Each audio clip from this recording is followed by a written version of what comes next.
तस्यार्थविश्वविज्ञेश्वरा तेने ब्रह्मरुदादिकवये मुह्यन्ति यत्सूरयः तेजो वारिमृदां यथा विनिमयो यत्र त्रिसर्गो मृषा धाम्ना स्वेन सदा निरस्तकुहकं सत्यं परं धीमहि सत्यं परं धीमहि सत्यं परं धीमहि।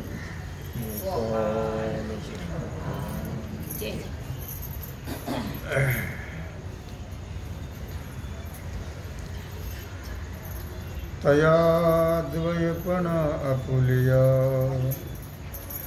जानती ज्ञाप्ति जे धनंजया ते ईश्वरति में तया बोधासी एक।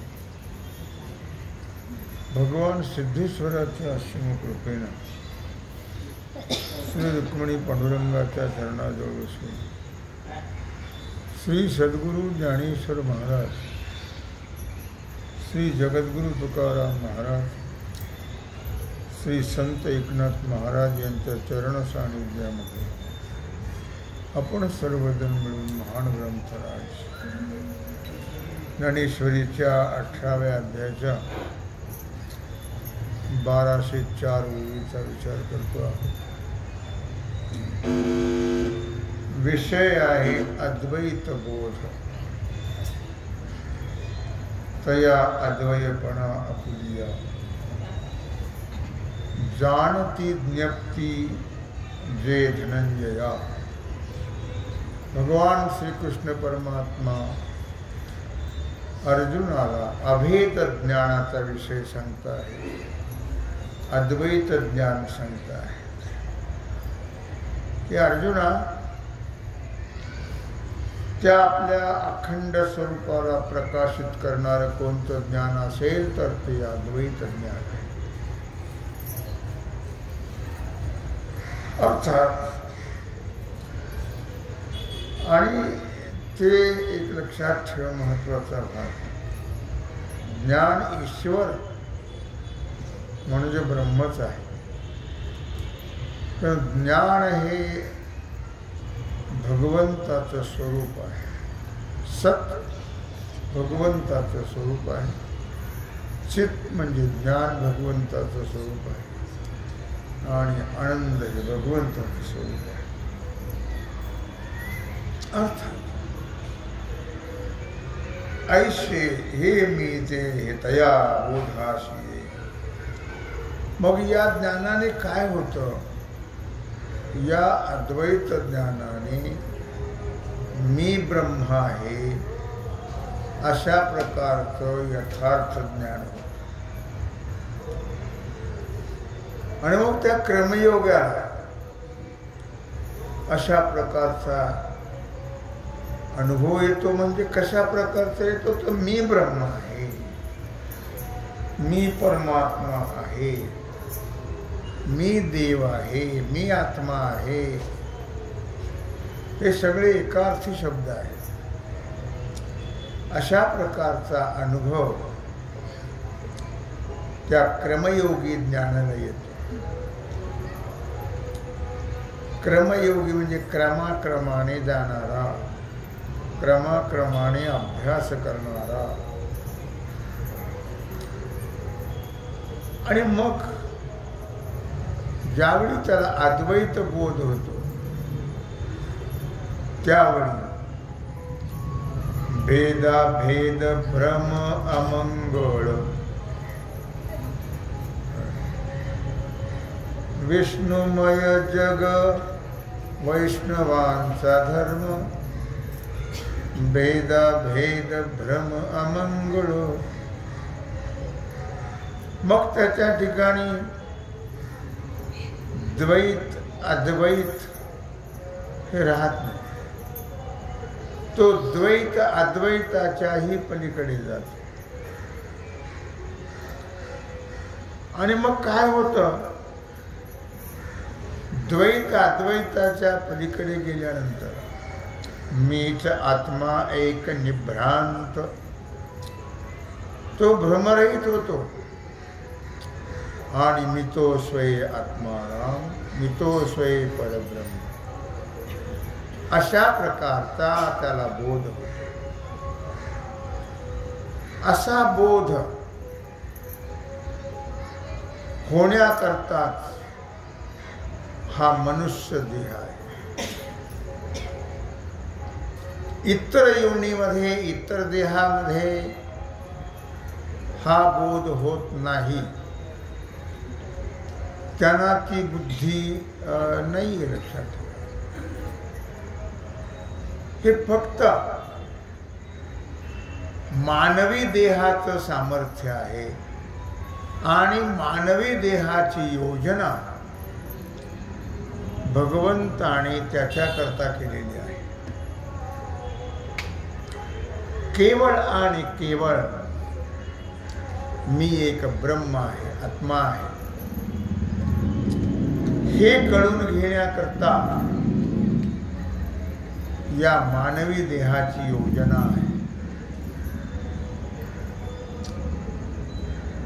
ज्या मानवाला असं वाटतं की मी मनुष्य आहे, तर त्याने हे कळून घेणं अत्यंत आवश्यक आहे. ज्याला मी मनुष्य आहे हे कळतच नाही, पशु काय पाप पुण्य जाणते, उत्तम मध्यम भोग भोगीती. माऊली म्हणतात पशुला काहीच कळत नाही ना.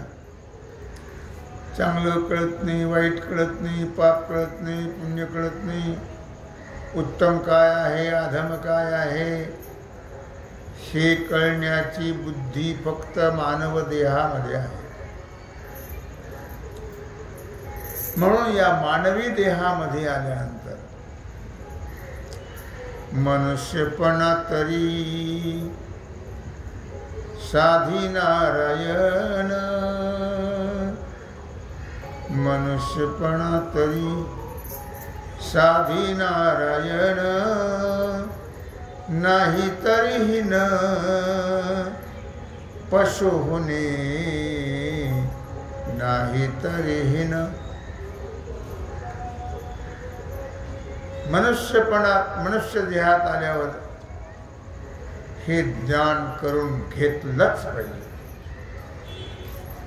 कारण पुन्हा हा चान्स नाही आहे. लक्षात ठेवा, हा चान्स पुन्हा नाही. जन्म मिळेल, पण कोणता मिळेल कोण जाणे. कोणता मिळेल याचं काही सांगता येत. अंतकाळी अंतिजे मती,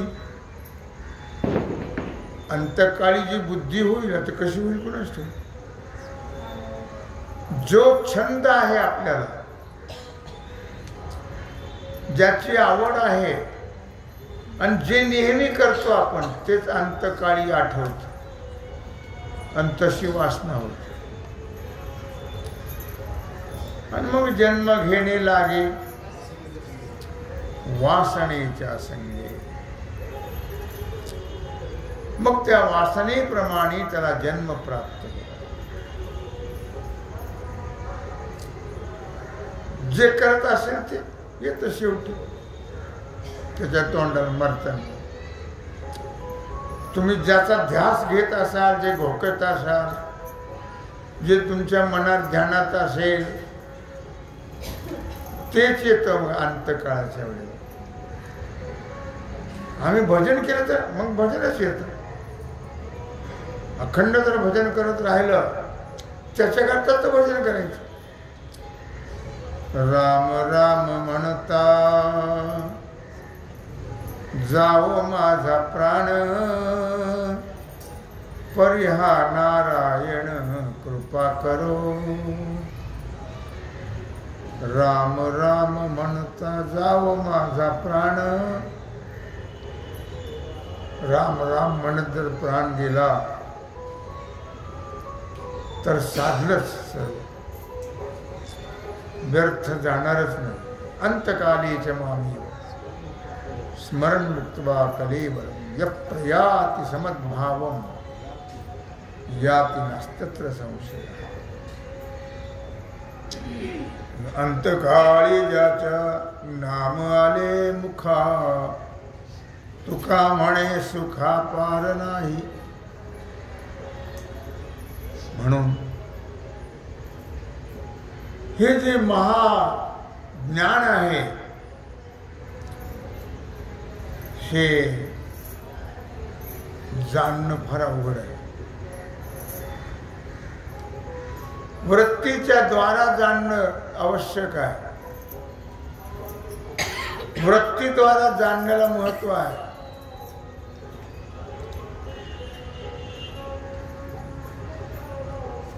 जाणलं की बस जमलं, देहाचं सार्थक झालं. म्हणून ते जाणण्याकरता मात्र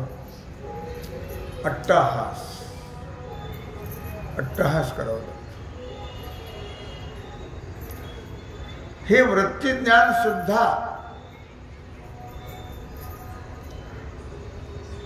ज्याच्या अनुभवामध्ये प्रविष्ट होतं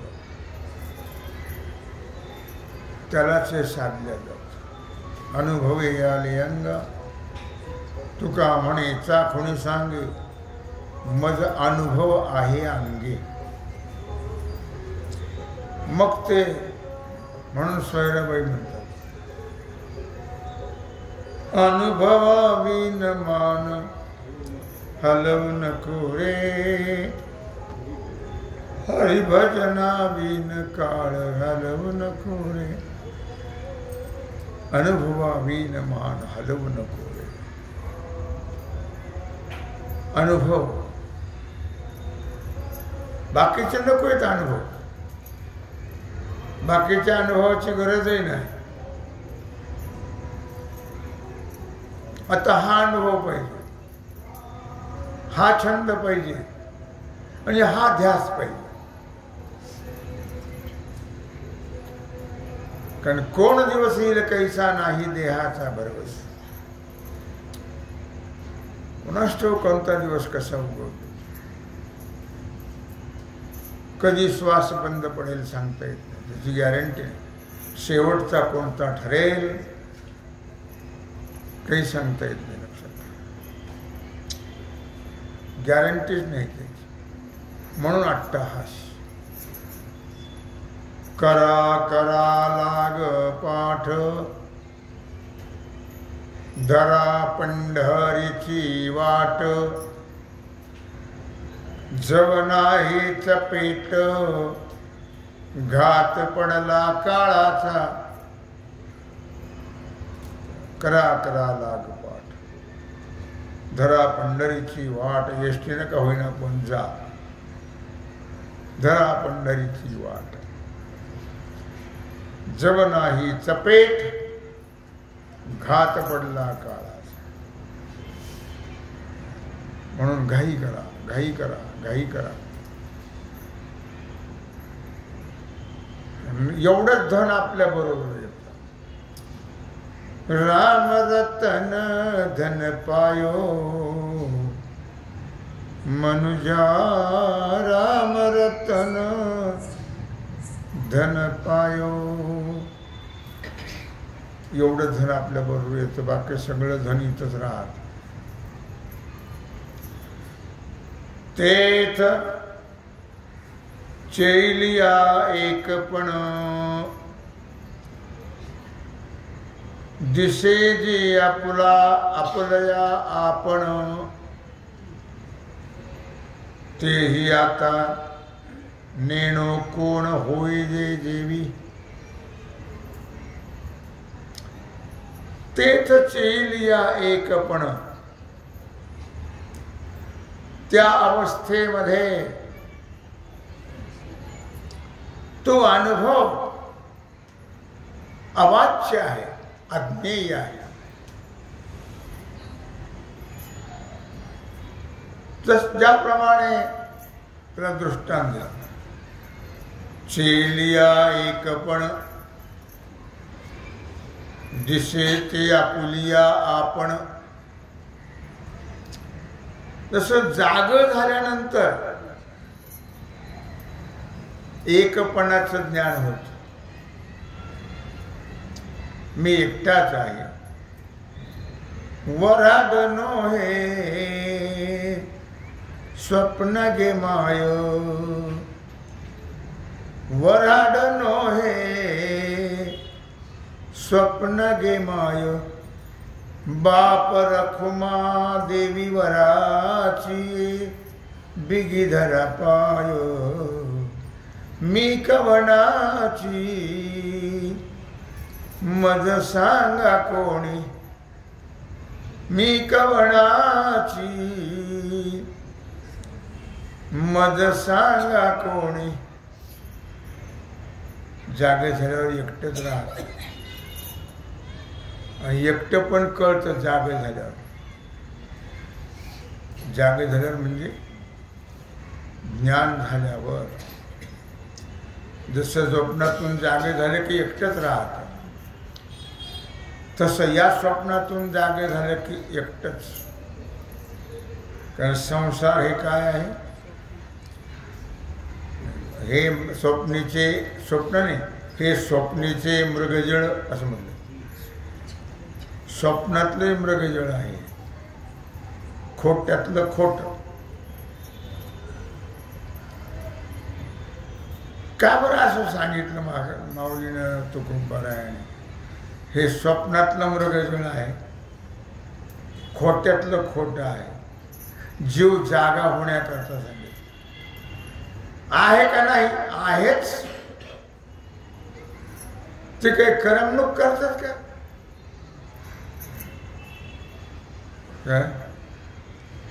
अलीकडचे जसे कीर्तन तुम्हाला माहिती आहे ना, कॉमेडी, लोकाला हसायला लावणे, बस एवढंच त्यांना माहिती आहे. बाकीचा सखोल विषय त्यांना माहीतच नाही, तिकडे ते जातच नाही. काय दिसे जे आपुलिया आपण तेच चेलिया एकपण. दिसे जे आपुलिया आपण तेही आता नेणो कोण होईने जेवी. मग ते एकपणाचं जे ज्ञान आहे ते ज्ञान कालांतराने तेही संपलं पाहिजे. एकपणाचं ज्ञानही राहता कामा नये.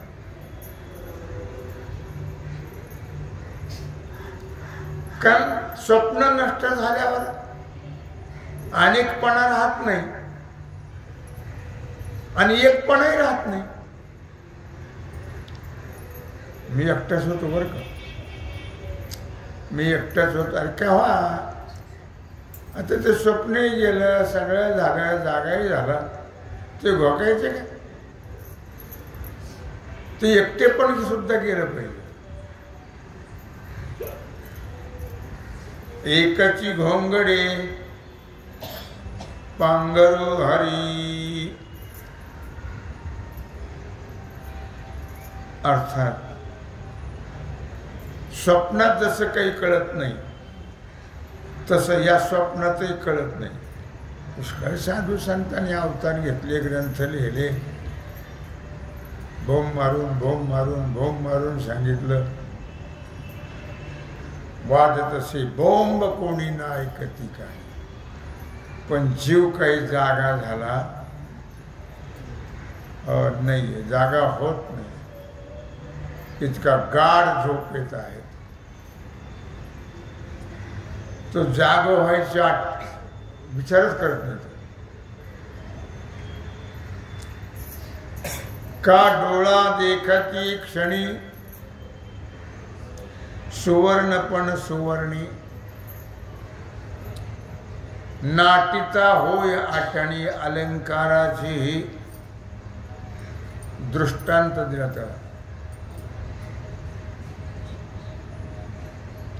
का डोळा देखित एक क्षणी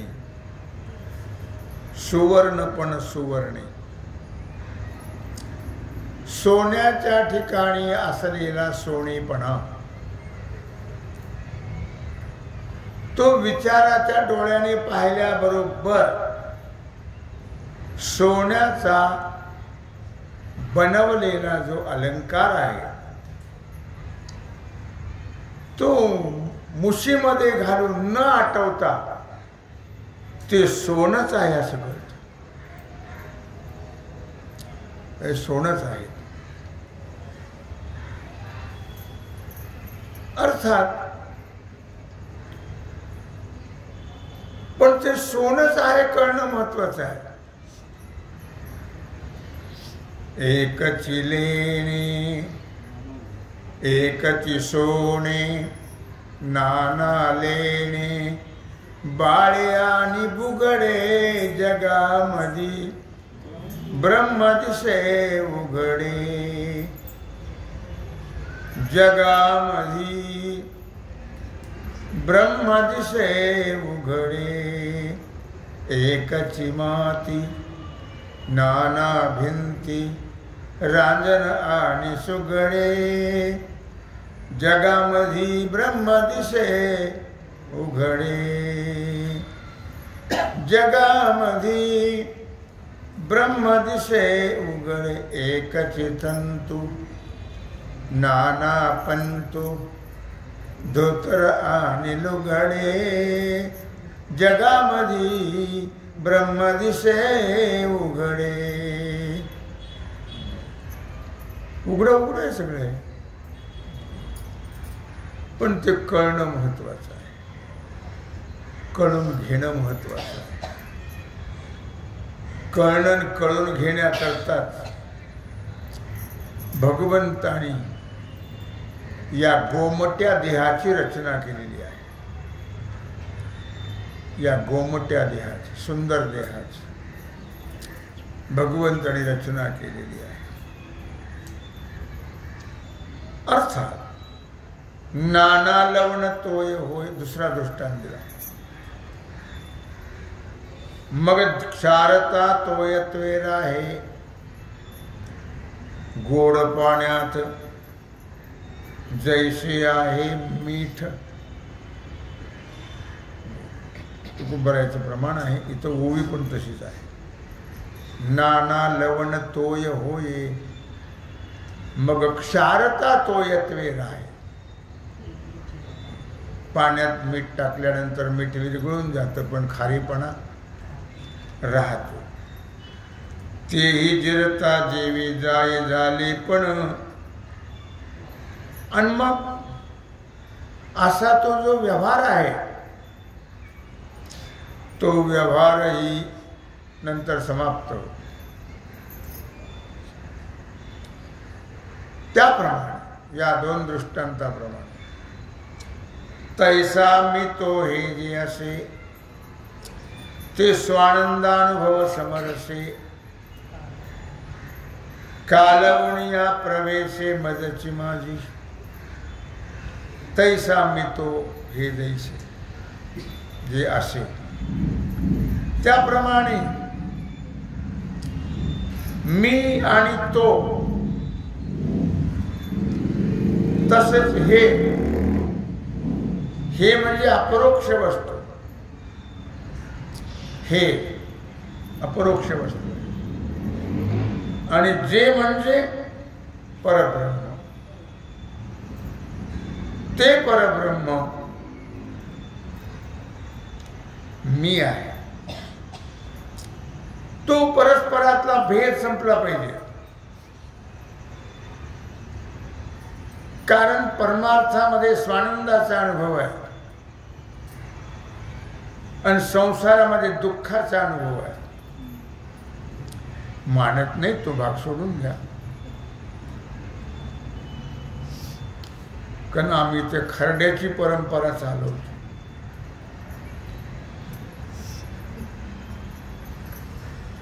कळलं का? घट्टे पडे त्याचा अर्थ असा काय संसारात आनंद नाही आहे. संसारात दुःख आहे आणि परमार्थात आनंद आहे. स्वानंदानुभव समरसे आनंदुरे आजी आनंदुरे आवडीने गाऊ सदा परमानंदुरे आजी सोनियाचा दिनू आजी सोनियाचा दिनू वर्षे अमृताचा घनू वर्षे अमृताचा घनू हरी पाहिला रे हरी पाहिला रे आजी सोनियाचा दिनू वर्षे अमृताचा घनू. परमार्थामध्ये स्वानंद सुख आहे आणि ते स्वानंद सुख जे ब्रह्म ते द्वंद्वातीत असणार भेदातीत असणार मी आहे. ते ब्रह्म मी आहे. असं त्या क्रमयोगेला कळतं. जो अभ्यास करत चाललेला आहे तो अभ्यास कधी व्हायला जातच नाही. नक्की एक दिवस त्याला कळतच आणि तो स्वानंद स्वराज्य भोगत राहतो. कळलं की तो आनंदाला पारावरच नाही. नाही त्या आनंदाशी जोडा सांगता गोष्टीला गती गोडा आलाशी आमुच्या आकाराला आलाशी आकारा आमुची याचा आडा तुका म्हणे भिडा भक्तीची या नाही त्या आनंदाशी जोडा. त्या आनंदाला उपमा नाही, त्याची तुलना होत नाही. अनुपमेय तो आनंद आहे. तुम्ही म्हणाल माऊलीचे म्हटले अवघाचे संसार सुखाचा करीन आनंदे भरीन तिन्ही लोके आनंदे भरीन जाईन गे माये तया मुंबईला. संसार सुखाचा करायचं म्हणजे पंढरपूरला पाहिजे. मुंबईला जावं कुठं आणखी दुसरी पुण्याला जावं. संसार सुखाचा हा संसार नव्हा. संसार म्हणजे जन्म मरण संपवणं याला म्हटले सुखाचा. ते दुःख संपवणं ते परमार्थाने होत. जन्म मरण संपून स्वानंद सुख प्राप्त होतो या परमार्थाने. म्हणून म्हटलं या ठिकाणी स्वानंद अनुभव समरसे कालउनिया प्रवेशे मज माझी. त्या स्वानंद सामरस्याच्या ठिकाणी निश्चितच माझ्यामध्ये त्या स्वानंद सम्राट सुखाचा प्रवेश होतो आणि ते सुख मलाही सुखरूप करून टाकतं. सुखरूपच आहे पण तो भ्रम घालवतो. ते ज्ञान भ्रम असल्यामुळे सुखरूप आहे असं वाटत नाही.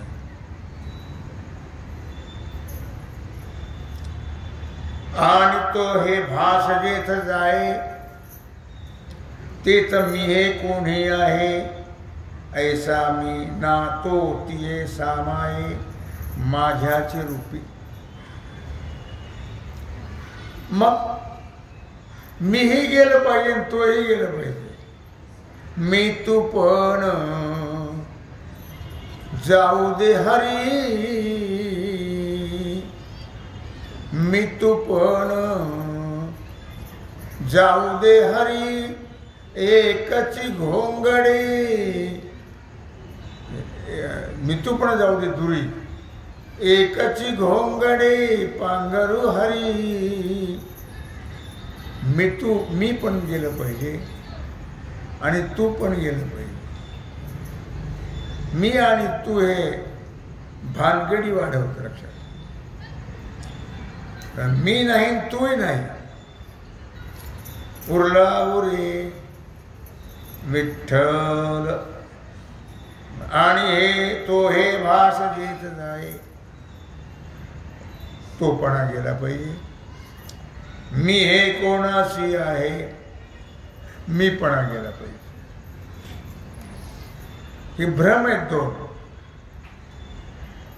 याला कोणते भ्रम म्हणतात? अहम आणि मम. मी आणि माझे हे दोन मोठे भ्रम आहेत. हे भ्रम गेले पाहिजे. भ्रमामुळे मी म्हणतो. भ्रम गेला की काहीच मी नोहे कोणी ये गावीचा, मग मीपणा गेला. जोपर्यंत मर्यादेत आहे तोपर्यंत मी म्हणतो. व्यापक बोधावर गेला की मी कुठे राहिला, मग मी राहिलाच नाही. म्हणून मीपणा जावा आणि तूपणा. मी तूपणा जाऊ दे दुरी आणि तूपणा गेलं पाहिजे. माझंही गेलं पाहिजे, तुझंही गेलं पाहिजे. उरला तो फक्त एक परमात्मा उरला पाहिजे. माझंही नाही तुझंही नाही. उगीच माणसं कधी कधी म्हणतात माझं माझं का वाढवायचं नाही. तर कशाचं माझं कशा तुझं आलं? माझं काही नाही आणि माझं कोणी नवरा बायको मुलं जावई व्याही चोट्टे सगळे. आणि चोट्ट्याचीच भरती करतात माणसं. इथंच राहू दे बरं काही. बरोबर ना कन्या जाऊ. कळलं का? विचारसागराचा 6वा तरंग बघा. त्या स्पष्ट लिहिलं 6व्या तरंग. काय मुद्दा मला काय सांगायचं लक्षात? मीपणा गेला पाहिजे आणि तूपणाही गेला पाहिजे. हे दोन्ही भ्रम गेले पाहिजे. मगच भगवान म्हणतात ऐसा मी ना तो तिये समाये माझ्याची रूपी. मग तो मीपणा गेला तूपणा गेला की राहिला तो मी. मग काय राहिला? मी राहिला. मी म्हणजे तुम्ही कोण आहात? मी वासुदेव तत्वता कळू येईल विचारिता. आहे ठाऊका सभागी असंता नाही तुझा अनिक मागता गा. हरे राम कृष्ण. मी वासुदेव तत्वता कळो येईल विचारिता. मी नाही तू नाही. मग मी कोणची माझी गोमाजी कापसे? मी कोणीच नाही. मी फक्त परमात्मा आहे. मी वासुदेव तत्वता किंवा अहम ब्रह्मास्मी. मी तो सोय परब्रह्म. मी परमात्मा आहे. मी आत्मा आहे. या देहाला नाव ठेवलं तो मी नाही आहे. देहही भ्रमात्मक आहे आणि नाव ठेवलेलंही भ्रमात्मकच आहे लक्षात. म्हणून भगवान या ठिकाणी संत आहे. आणि तो हे भास जाय तेच मी हे कोणाशी आहे. ऐसा मी ना तो तिये सामाये माझ्याचे. मी तो पण गेला की तो काय होतो? मद्रूप होतो. जोपर्यंत मी तू पण आहे तोपर्यंत तो मद्रूप होत नाही. हे भीतू पण गेलं पाहिजे आणि मी कळलं पाहिजे. मी तू पण जाऊ म्हणजे अर्थात तो हा परोक्ष ज्ञानाची भाषा आहे आणि मी ही अपरोक्ष ज्ञानाची भाषा आहे. फक्त कळत नाही हो. परोक्ष कशाला म्हणतात हेही कळत नाही. तो हा विठ्ठल बरवा, तो हा माधव बरवा, तो परोक्ष ज्ञान आहे. तो परमात्मा मी आहे म्हणून तो परोक्ष ज्ञान आहे आणि मी हे अपरोक्ष ज्ञान आहे. याप्रमाणे माझं जे परमार्थिक स्वरूप आहे, माझं जे परमार्थिक रूप आहे, त्या ठिकाणी परमात्म स्वरूपाच्या किंवा परमार्थिक रूपाच्या ठिकाणी मी सुद्धा परोक्षच आहे. कारण यथार्थ ज्ञान झालं की मग मी पण राहत नाही. ते मी पण गेलं पाहिजे. मी पण गेल्याशिवाय यथार्थ कळत नाही. मग तिथं बोलणंच राहत नाही काही. एकदा तत्स्वरूप झालं की बोलणं राहत नाही. लक्षात परोक्ष अपरोक्ष दोन्हीही नष्ट होत आणि माझ्या लक्ष स्वरूपाच्या ठिकाणी ऐक्य प्राप्त होत असं भगवान अर्जुनाला सांगता आहेत. तेव्हा राहिली सेवा भगवत चरणी समर्पित करून राहिला जो सेवेचा भाग आहे तो आपण उद्या पाहू. कुंडलिक वरदा.